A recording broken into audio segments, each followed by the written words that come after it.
whatever you'd like, again. Okay, do we have this money, or with all the cuts that are coming, do we got the money in hand, or what? Okay, so the funding situation. Excellent question. I knew it was going to be the first one.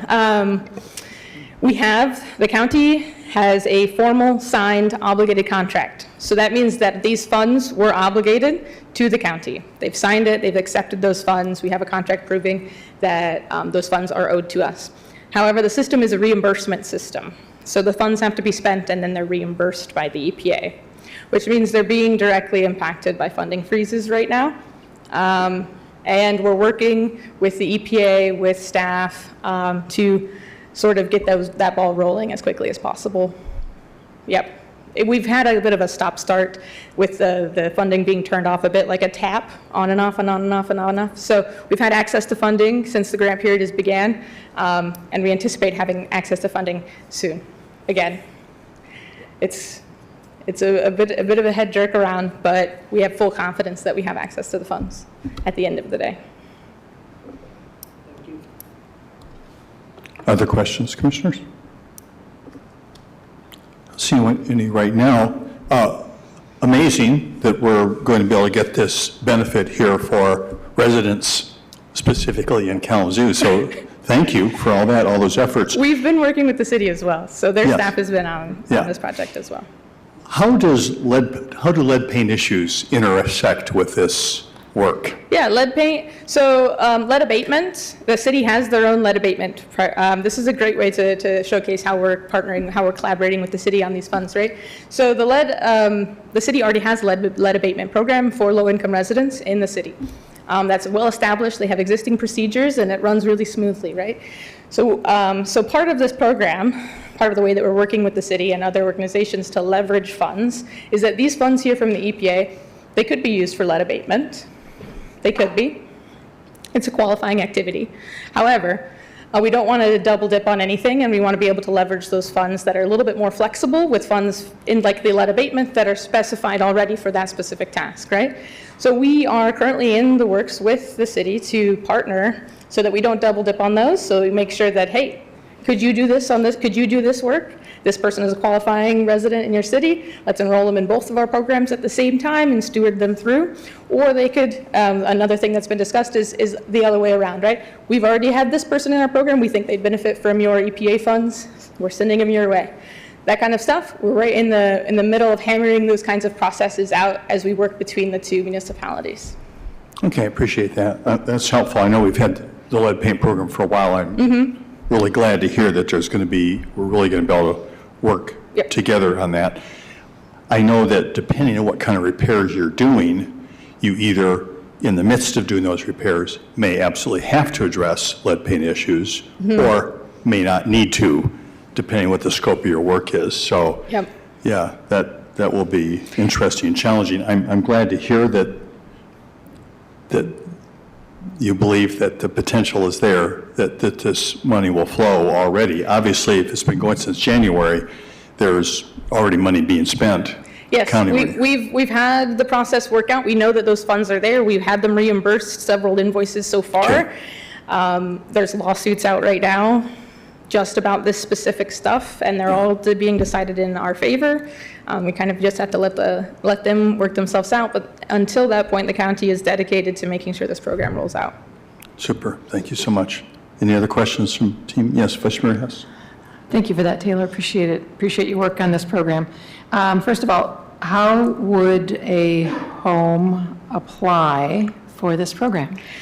Excellent question. So we're going to start the enrollment processes in the second quarter, right, which began in April, but it's going to be a little bit longer. We just hired an executive director for the program, and their first task is working with all of the nonprofits we're working with, collaborating with their existing procedures for enrollment, making sure that there is a way for us to smoothly enroll people from the neighborhoods.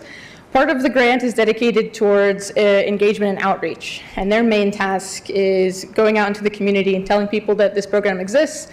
That could look like door knocking, that can look like in-person educational events where we say, what questions do you have? How can we help you? Here's a hard copy of an enrollment paper, or we can help you with the online form, right? So there's dedicated funding allocated to getting people enrolled. So that part of the program is in the works, to be smoothed out in the coming months, but it is dedicated specific funding for that to happen. So I can't tell you exactly how enrollment will begin or look like right at this moment, but we anticipate it happening before June, and that's what I know right now. Cool. So, excuse me, enrollment, they're enrolled by June. Upgrades begin when? Yeah. So one of the things that is, we're working with a lot of different organizations, right? So a lot of them are critical home repair related, so they can launch funding. Their program will be able to be launched a little bit differently than the other components, right? Workforce development isn't as big of a undertaking, right? They already have existing materials, so enrolling people in that will go faster, right? But there will be a longer process for repairs and things. So yes, each house will take the average time that normally goes, the process normally processed through the system, a couple months, several months, yeah. But Cool. we have people working on timelines, and we've got collaboration happening to make sure that that's as smooth as possible. Super. So given that these are all to be homeowner occupied houses, is there going to be a process by the county or the city, Justin, to reach out to rentals and landlords for the same kind of thing? So this funding is specifically for single, as you identified, homeowners. Part of that, the reasoning behind that, is to make sure that the funding stays in the community with people who've been here a long time, right? And who intend to stay in the community a long time too, right? Not that landlords don't also come from the community, but a lot of them live outside the city. This is just one of the ways to make sure that they're here, right? They will need to justify that they have a deed or a land contract showing that they own the house. But other than that, that enrollment should be pretty straightforward in that way.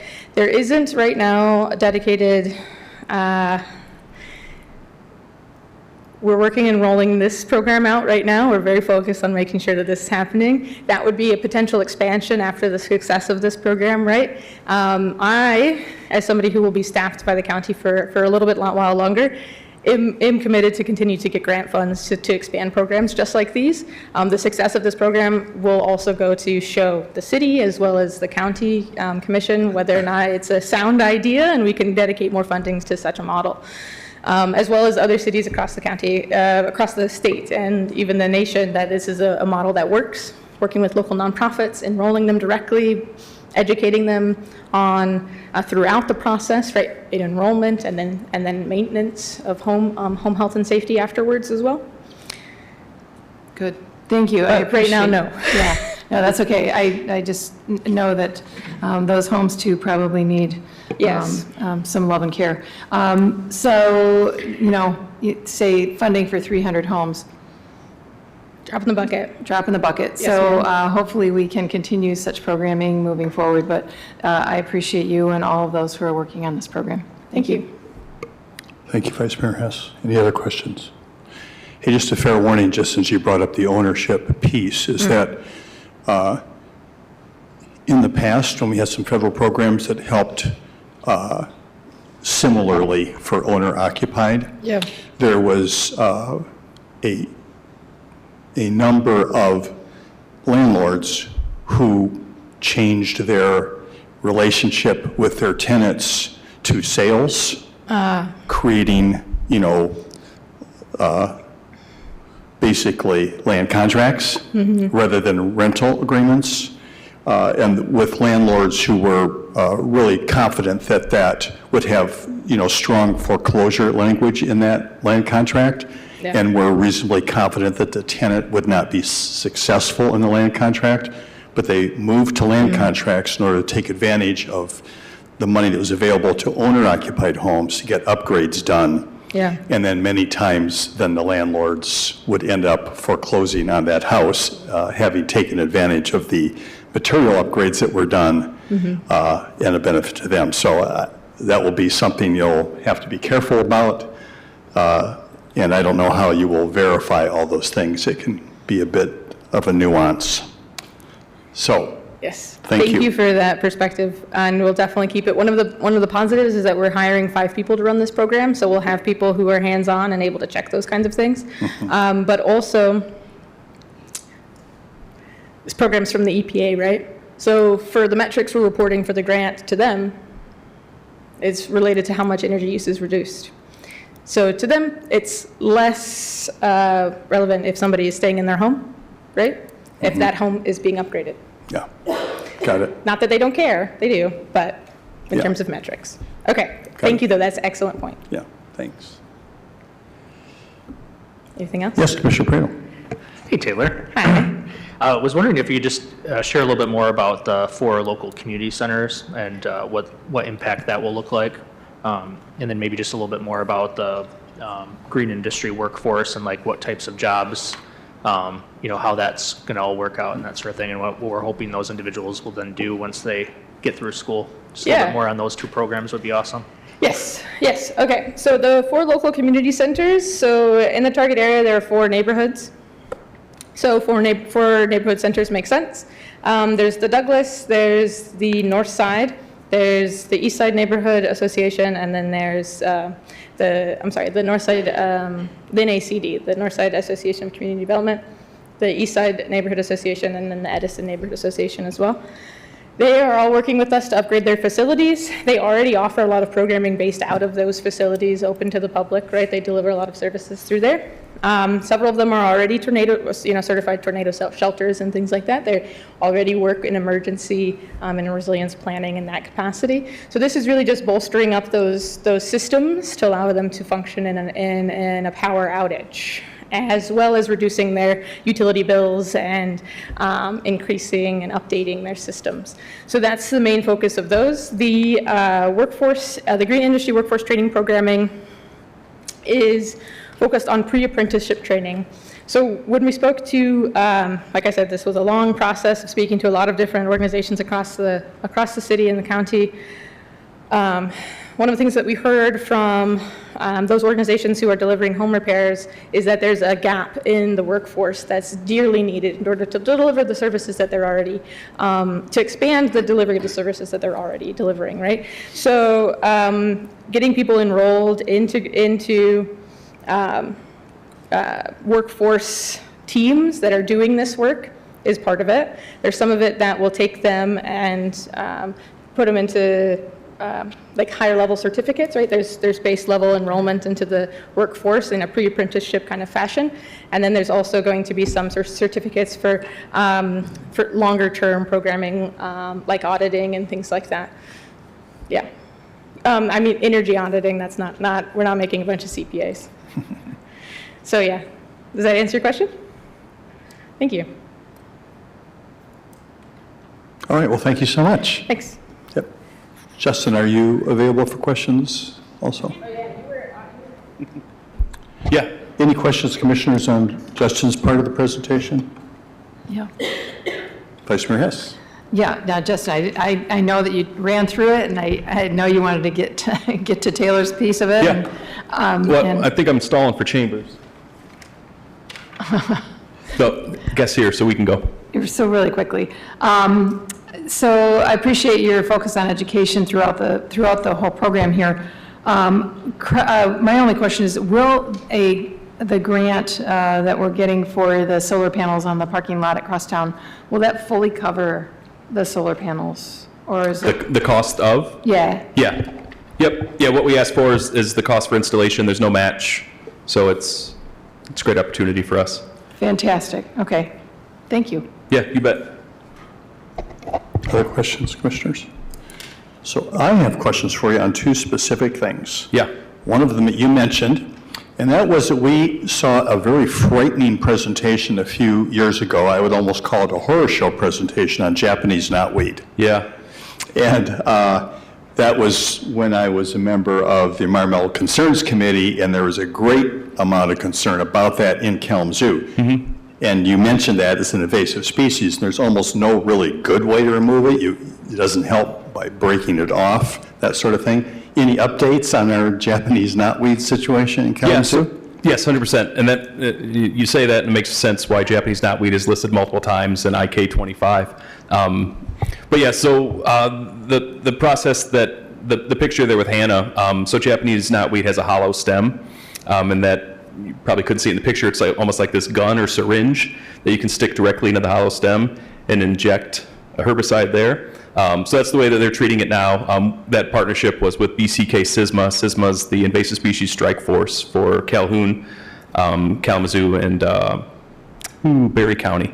So that's how they're treating it now. It's not insurmountable. It'll take some work and identify where, but yeah, that's the process now. So, but yeah, it is a gnarly invasive species. Evolved on the volcanoes in Japan. So what we got here is nothing compared to what it's used to. So Right. Okay. And then the other thing, you're talking about moving from bronze to silver perhaps. How, and getting our ordinances aligned so we can help be supportive of solar installations. How's that going to be working with all our historic districts in Kalamazoo? I talked to my coworker Luis Pena, the historic preservation officer. Doesn't see it as a real issue. It's not insurmountable by any means. Especially with, it depends on, if the solar panels are facing away, it's really not an issue. But that's something that we're looking at as we go through those codes and ordinances and things like that. So right now, what we have now, we didn't have before, is if you want to put solar panels on your home, you can go on the city's permitting website, and there's an actual proper button specifically for solar panels. So before it was, you had to know what you're doing or know someone who knew what they were doing. Now it's all out there. So that'll come through in our review of those codes and ordinances, and make sure no one's left behind to the best of our ability. Appreciate that. Yeah. Any other questions come up? All right, thank you so much. Yeah, you bet. Manager Usman. All right, well, thank you, and great presentation. Next, we're going to get a presentation on the Social Equity Cannabis Chamber year-end report of the first year, and I'm going to ask Jared Chambers to come forward. He's our business specialist in community planning and economic development, and it looked like he has some guests too. So, Jared?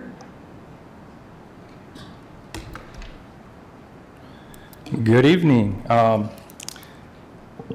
Welcome.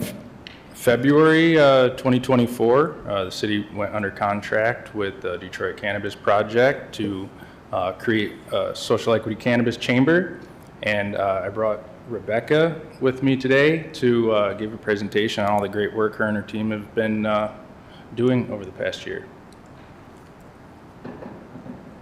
Thanks, Jared. Welcome. Nice to have you Good here. evening. How you guys doing? Has it been a year yet since I met with them? I don't know. It's been a while. So Happy New Year, because I haven't seen y'all this year. Let's get into it. Today, I just want to talk about our goals for this last year and kind of our performance benchmarks, what we set out in the beginning of the year and what we've been able to accomplish. The populations that we've served over this year, a little overview of how we've spent our funding and our plans for growth this year. So last year we had three major goals. One is to support the existing cannabis businesses that already are here in Kalamazoo. I'm not sure if you guys are in the know of the cannabis industry, but it's a little bit of a rocky roller coaster right now. There are a lot of smaller operators who are closing up shop and getting gobbled up by a lot of the big guys. And this happens in a lot of different industries. So it's not unique to the cannabis industry, but it is very exacerbated in the cannabis industry because our margins are just so tight as it is. And with a recession upon us and people discretionary funding just decreasing, a lot of cannabis businesses are struggling because a lot of people are not consuming cannabis from the legal side of the industry because of financial strain. So we want to support the existing cannabis businesses that already exist here in the city. We also had a goal to implement a jobs board specific to cannabis opportunities in the county, and also start our workforce development program. Our workforce development program is multi-tiered, jobs, job fairs, job training, internship, but we just wanted to start it. So I'll give you guys an update of what we've done thus far. And also, we want to encourage entrepreneurship, especially amongst people of color in the cannabis industry. And one of the major barriers to entry is financials. A lot of people say, I don't have $1 million to start a dispensary, but you do perhaps have an idea or a skill that you can transition to the cannabis industry. So we've been really focused on giving community education to individuals who are more so focused on the services side of the cannabis industry, like how do we service these cannabis businesses that already exist. So we have some very specific performance benchmarks that we developed at the beginning of the year. A big way that people find out about us is events. You know, events are fun and people can come together and connect with each other. So we have a couple of event benchmarks. Community partnership benchmarks. At the beginning of the year, we set out to build 10 strategic partnerships with local community organizations. And I'll update you guys on that. In our workforce development, our goal was to register at least 10 city residents into the KVCC, Kalamazoo Valley Community College Cannabis Course programs, and secure at least 3 placements from our job fairs. So I'm here to tell you for the rest of this presentation how we blew all of those performance benchmarks out the water. So key achievements, I got some nice pretty pictures here just to really show you guys that attendance of our events are diverse. So we are setting out to really connect with those communities that were most harmed by the war on drugs. So over the last year, we've had 14 total events, 6 in person, 8 webinars. So we have a hybrid approach. We don't want people to miss out on education opportunities because of childcare or transportation issues. So we do have a hybrid model approach. Increasing engagement. We've had, by average, 157 registrations for every event that we do. So that's on average. And a lot of these registrations are repeat attendees, meaning people come to our webinars and they come to our events, and then they come back because they found something that was useful or that meant something to them. And they oftentimes tell a friend or a cousin, and then they come to our next event. Over the last year, we've had about 900 total registrations, which I think is pretty incredible, especially in a smaller community like Kalamazoo, especially with a niche topic like cannabis. And job opportunities. Our most attended event last year was our fall job fair. We had over 250 people attend that event throughout the day. Highlighting our commitment to the community. So one thing I wanted to point out during this presentation is we're not only focused on getting people educated about cannabis or supporting local cannabis businesses. Through our events and our programming, we also have the opportunity to support local Kalamazoo businesses that have nothing to do with cannabis. We support people who rent us tents, a women-owned company, caterers. Every caterer that we've had at every event that we've had is a person of color, a woman caterer. So event spaces are owned by African Americans, by women, merch that we buy. So as we are rolling out our programming to the local community, we are also supporting local businesses outside of the cannabis industry. So I personally think that is a huge highlight of our program, is that our cannabis chamber goes beyond touching the cannabis industry. So I just have some event testimonies. I'm sure you guys printed out these beautiful slides that our designer created, so y'all can read these quotes, but they basically are saying how great our events are and how much impact and information they've got from them. We have a mix of different people that come to our events. We have cannabis business owners that come to our events to kind of network with other business owners and such. But we also have community events. We've hosted a couple of community events, just helping people get educated about the cannabis industry or about the cannabis plant in regards to the medicinal benefits and things like that. So our partnership with Kalamazoo Valley Community College. KVCC has a cannabis course program. They have 3 tracks right now, and we've partnered with them to give scholarships to the local community so people can take these courses at a reduced rate or free. So over the last year, we've had 3 informational events, 1 in person at the campus, and 2 webinars. Average total attendees for all these informationals has been over 60, which is, I think, a good class size to have. And we've had close to 200 registrations for these informationals. And this presentation was created like a month ago to really reflect annual, but at the end, I have some updates. So when this presentation was completed, we had 15 total program registrations, and so far, we've had 10 of those people complete. So I don't know if y'all remember, my benchmarks for the beginning of the year was to have at least 10 people complete the KVCC program, so we've surpassed that goal.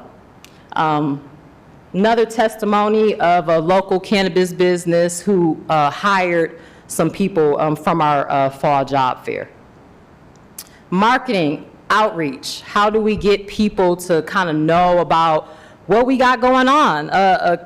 A cannabis chamber, when you hear those words, even me being in the industry, I'm like, what does that mean? What do they do? So it is a unique messaging and marketing approach that we have to take to just get the word out so people understand who we are, what we do, how we can support people. So we've taken a multi-tier approach to getting the word out. We have a social media strategy on Instagram and Facebook. And I don't know if you guys know, but since cannabis is still federally illegal, it's challenging to do a lot of these marketing techniques, you know, that we would have access to, like maybe if we were a barber shop. So it's kind of hard for us to do marketing with Meta because, you know, they may flag our account, they may take a post down because we said cannabis or something like that. So despite all those challenges, we've been able to still create some pretty highly engaged social media channels. We've created and branded a website, the Kalamazoo Social Equity Chamber, so it's socialequitychamber.com, that we update monthly. We have an email marketing program. Right now, we have over 500 subscribers and a 55% open rate. So I don't know if anybody is marketing savvy, but that's a pretty good open rate, especially in this day and age when you get so much marketing emails from Target and Macy's and Delta, or maybe I just get all those, but so that's a pretty good open rate. And we've also partnered with a couple of local radio stations to do monthly ads, and those actually have gained us a lot of traffic. Like somebody will say, I heard about y'all on the radio. So that's pretty cool. And we've also partnered with a few local cannabis businesses to do monthly pop-ups at their shops. So this is a unique opportunity to kind of hit one of our target customers like right there in the middle of their day. So shout out to High Profile, Gage, and Mint, who have been really amazing partners to us. I have some marketing trend charts because we do make data-informed decisions at the chamber. We look at our analytics, we look how we're spending our money and making sure we're doing it in the right way, the most effective and efficient way. So those are what those screenshots are about. Just some pictures from some of our recent events of very diverse faces and genders from different backgrounds. Demographics. Our programs, our events, our social media ads, our KVCC programs, like what people are these programs like hitting? So number one, women and people of color. 61% of our participants in our virtual events, our in-person events, identify as women and as people of color. So I think this is an amazing statistic. I would love for this year for us to increase this diversity statistic, but it goes to show you that the majority of people that are engaging with our programs are women and people of color. So we are the Social Equity Chamber, so we are targeting those underserved communities. 40% of our participants come from SBK low-income neighborhoods. That was also an objective of ours, is to really penetrate those low-income neighborhoods in the SBK areas. So we've done some targeted marketing with local community centers in those neighborhoods to make sure that those people know we exist and that, hey, we have a job fair. Do you need a job? So we've partnered with a couple of those local, like the Douglas Community Association, to get the word out about our job fairs and job training programs. Strong local engagement and retention. 80% of our participants live in the city of Kalamazoo, so great statistic. The other 20 reside in the county. So as you guys know, some people like work in the city and live in Portage or just close by, so that's what that other 20% is. Workforce readiness and industry growth. I think this is just like a general statistic that's just very informative for people who are not in the day-to-day of the cannabis industry. 63% of our participants already work or own a cannabis business. This allows us the opportunity to create a mentorship, mentee program right there. If we have a lot of people like me who have hands-on cannabis experience, there goes that like organic mentorship opportunity right there in the middle of our events when people are networking. And I've seen it many a times in our events. People from the community come to our events, they meet a bud tender or manager, and they just get to talk and they get to ask them questions and they get to ask advice. An opportunity that most people probably really wouldn't get with a cannabis industry professional. So I thought that was a great statistic. Outreach to the community. We've partnered with a couple local community organizations to do different type of outreach, do different type of give back, volunteer opportunities. We've established some relationships with those on the board like Sisters in Business, the Douglas Community Association, Outfront Kalamazoo, Southwest Michigan First Chamber, and Black Wall Street Kalamazoo. All these organizations represent diverse communities from just kind of different aspects, and we've participated in vendor relationships at their events over the last year. We've given them cash donations. I've spoken on several panels of these events that they've had. So we've partnered with them in different ways. And the pictures on the screen are actually of two winter events that we had. One was a coat drive in the local community that we partnered with a local church and donated some coats, majority for children. So we did a coat drive, and then we also did a food drive in late November around the holidays. So that was so well received that we ran out of food. So this time I'm gonna double the amount because I realize a lot of people are really in need out there, and people will find out about our program and tell their family and their friends. So we're hoping to do an even bigger summertime give back event upcoming this year. So community impact, on the screen is a long testimony, but one of our main community partners is a nonprofit in the area called Steps to Victory. They have a couple of different target demographics that they work with. One is the reentry community. Reentry community is very important to me personally, but also to my team. We really want to support those who were definitely most harmed by the war on drugs, re-enter into the community and be able to take advantage of this legal opportunity. So number one, they work with the re-entry community. They also work with disadvantaged youth. And they have a couple of adult education programs. So we partnered with them last year to do a lot of give back to the community, like giving food away and stuff like that. But this year, we partnered with them to start a Road to Tech adult education program that they're starting, I think, next month. So we gave them a cash donation, enough for them to actually be able to start the program, buy all the equipment they need to start this program. And as an ex-engineer, I'm very passionate about people of color, especially exploring STEM fields. So this was very important for us. So shout out to Dee and her team. They are doing amazing work in the Edison neighborhood. Financial spending at a glance. So 40% of our total budget is allocated to marketing, especially in year one.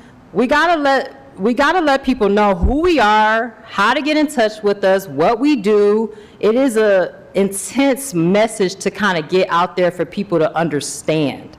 There are a lot of myths in the cannabis industry as it is. 25% of our budget was allocated to event costs like space rental and caters and drinks and flyers and all that kind of stuff. Cost of operations, paying our staff, insurance, taxes, subscriptions. 5% was just strictly given away to local nonprofits. And 10% was our startup cost, just getting us started up as a local business here in Kalamazoo. And this year, at a glance, how we're using to allocate our funds, a couple of changes from the last slide are we are increasing our cash donations to local nonprofits to 15%. So we're increasing that by 10%, just giving them cash, those businesses that I mentioned on the slide.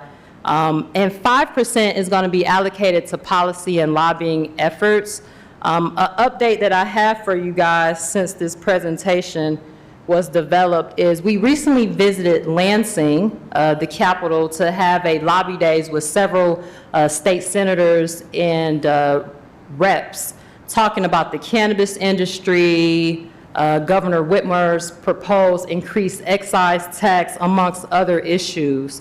And one of the meetings I had was with Senator Sarah Anthony, who is a very huge advocate of equity in a time where a lot of people are scared to even mention it. So we talked to Senator Anthony about increasing the allocation to the Social Equity Fund, and she was kind of just very positive about that. So I'm excited about our lobbying efforts in Lansing, but not only in Lansing. We're going to DC next month in May to have a lobbying day with several senators in their offices, just talking about just local cannabis policy, rescheduling, how that all of a sudden got tabled with this new administration, and we're talking about a couple other just issues that really affect equity in the cannabis industry. And then lastly, a change in this year's budget is 15% of our budget is going to go to workforce development reimbursements. So this year we're introducing a on-the-job training program, which is partnering with local cannabis businesses and giving people from the opportunities to have internships at these cannabis businesses and kind of go behind the curtain, if you will, see what it is to really be in a grow, see what it is to really see behind the counter at a retail store.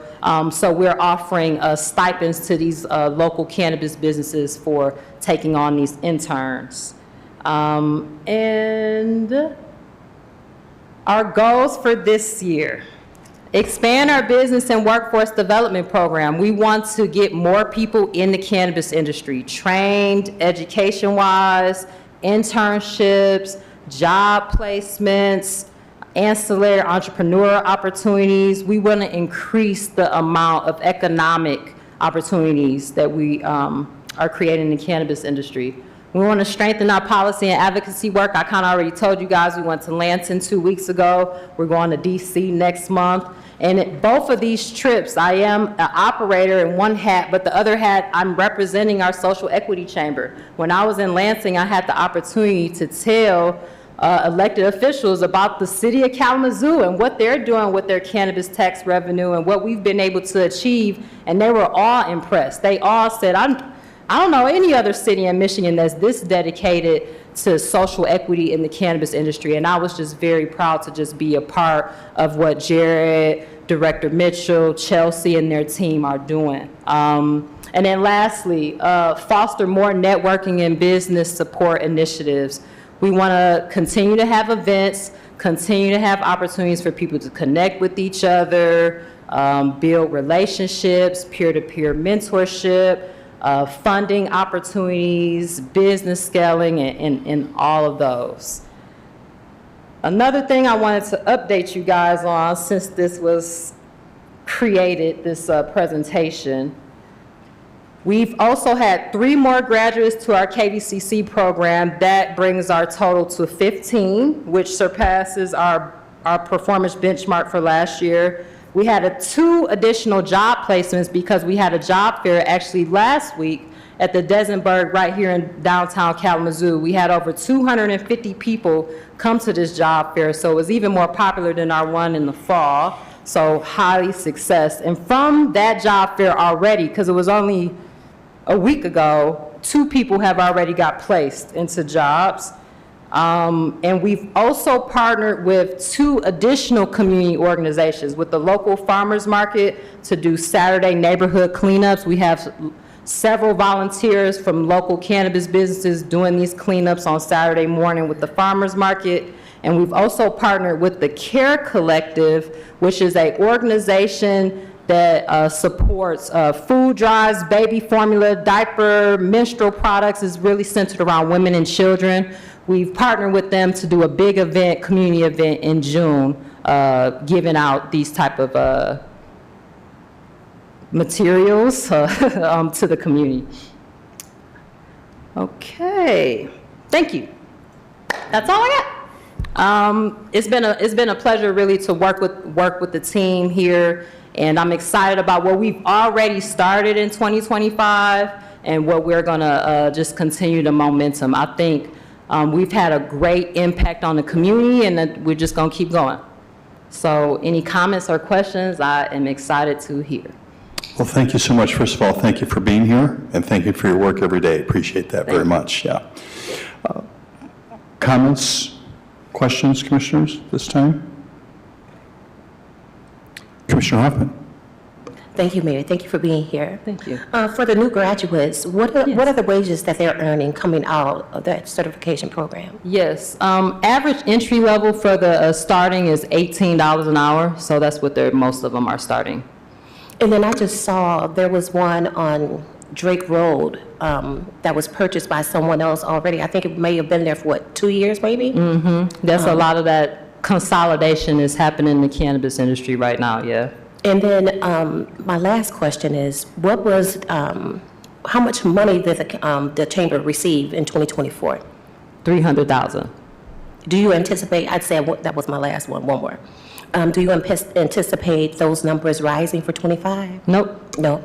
Okay. Just our allocation of what we're doing with the same amount of Okay. funds. Okay, thank you. Thank you, Commissioner Hoffman. Vice Mayor Hess. Sure. Rebecca, thank you for being here. Thank you. You talked about social media channels and not really being able to use Meta very much. Yes. What is your most used social media channel, and what kind of things, other kind of channels do you use? Our most active channel is Facebook. We find that a lot of people in the Kalamazoo area like Facebook, and they go to Facebook for just local news or community events. So we have a lot of engagement on our Facebook channel, and we've been able to massage the algorithm to also do Facebook ads to get our events out there. So that's another way people have just found out about Facebook. Instagram is another engaged channel. We do publish a lot of like cannabis education on there for the community, so they can, share content about just different cannabinoids or what does social equity mean, just different facts that they can use. So that's also an engaged channel, but it's challenging because when we do content and copywriting, we can't use a lot of the words that we would use. It's like me being a chef, but I can't say food. It's really challenging, but we've been able to be creative to get the word out there via social media. Thank you for your creativity. And so you work with other cities around Michigan or other Yes. cities? And so what cities would those be, and how does it compare to Kalamazoo? We work with the city of Detroit and the city of Lansing now. We've also worked with the city of Grand Rapids for some expungement programming, so it's more seasonal.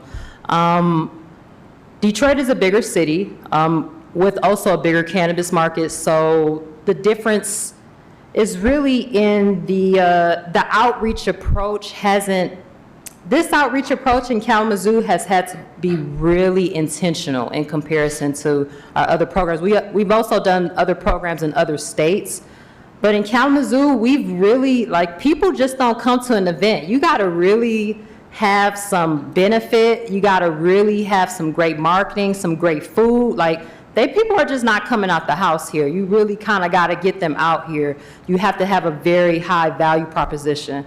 And that's been the difference with Kalamazoo in comparison to our other programs in other cities, is really being intentional about our messaging in the marketing and being intentional with our messaging so people understand exactly what this event is about or what the chamber is about. In the past, we've had an event in another city and said free food, and people just show up and say, what y'all got to say? But in Kalamazoo, we publish the agenda ahead of time. We do frequently asked questions. We've done gift cards at some of them. So it's been unique. But what I've also noticed are the event attendees that actually show up, they're highly engaged. They ask questions, they send us emails. So that's also been the difference, is even though in the beginning some of our events were smaller than anticipated, but the people that came really took advantage of our programs. They enrolled in KVCC. They go to our job fairs. They follow us on Eventbrite, so they are notified when we have a new event. So that's also been the difference, is the engagement level here has really surpassed our other cities' programs. So that's cool. Thank you, Vice Mayor. Hey, just is something you referenced, but looking more national and talking about the fact that taxes or whatever, other costs become associated with the product, sometimes push people into the not legal version of this market. And it's certainly happened in California, where they start out with a very high tax rate, which really ultimately has completely defeated what they were intending to do there, I would say, in California. Any discussion, do you think, at the state level here? Are people watching that to see if anything needs to be modified at the state level relative to the enforcement and tax structure that exists for the legal industry? Yes, actually.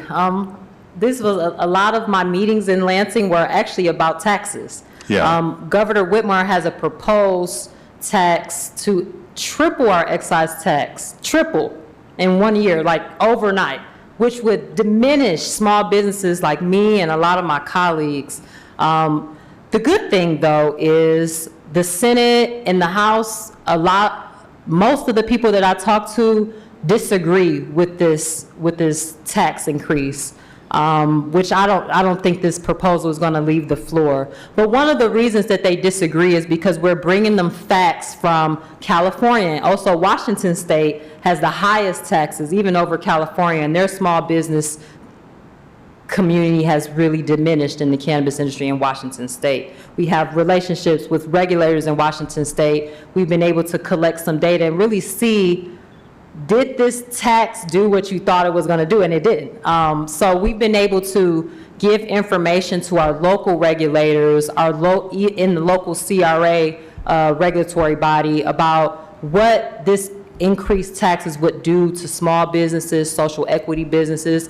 And at the end of the day, that tax increase would pass off to the customer. And a lot of people use cannabis as medicine, and we as the legal industry want people to be using legal cannabis, tested cannabis, that is safe. The conversations have been going really well, and at least with the offices that we've talked to, they do not agree with the increased tax, because they've seen what has happened on the West Coast. Yeah, I appreciate that. I know that the contemplation was to take those taxes and fund road repair, I believe, as part of that whole scheme. And it seems to me that, maybe we're already there, but you get into the kind of area of diminishing returns. Exactly. And so I'm glad people are paying attention to that, trying to find that sweet spot that still works and hopefully allows your goals to be accomplished without in essence, getting rid of the legal industry after all. So Exactly. And another statistic about roads, I thought that was so funny that they wanted to increase the taxes to fix the roads. Last year, from cannabis tax revenues, it was allocated $700 million to fix the roads. So we are contributing to the roads, guys. Yeah. It's happening already. So get the money from somewhere else. Okay. Yeah. Thank you so much. Any other questions? Well, appreciate you being with us here in Kalamazoo today. Thanks so much. Thank you.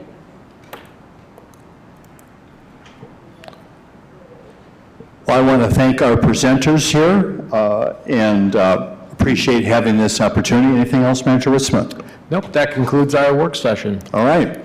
Well, now we are down to commissioner comments for the Committee of the Whole. Just a reminder for anyone who's paying attention, there's a commissioner comment opportunity at the end of our business meeting, which will be starting in less than an hour at 7 o'clock. But are there any commissioners that want to make comments here for the Committee of the Whole? Vice Mayor Hess. Thank you, Mayor. Just a thought here that everything that we heard tonight, there was an education opportunity available throughout the city. Whether it was with cannabis or whether it's sustainability or whether it's bringing homes up to standards for greenhouse gases. It's education for all of our community, and I appreciate that. Thank you. Thank you, Vice Mayor Hess. Any other comments, commissioners? All right, so we will be having our regular business meeting this evening starting at 7, and our Committee of the Whole is adjourned.